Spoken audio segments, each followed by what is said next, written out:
রমজানের প্রথম রাত যখন শুরু হয় জান্নাতের সবগুলা দরজা খুলে দেওয়া হয়, জাহান্নামের সবগুলা দরজা বন্ধ করে দেওয়া হয়।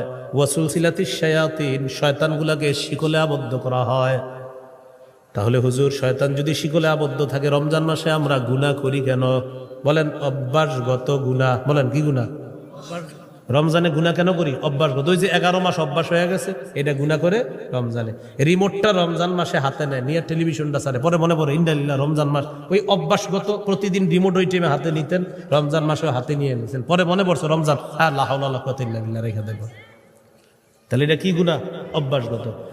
তো রমজান মাসে যখন রোজা শুরু হয়, জান্নাতের দরজাগুলা খুলে দেওয়া হয়, জাহান্নামের দরজা বন্ধ করা হয়, শয়তানকে আবদ্ধ করা হয়, শিকলে বন্দী করা হয়। এই হলো রমজান মাস।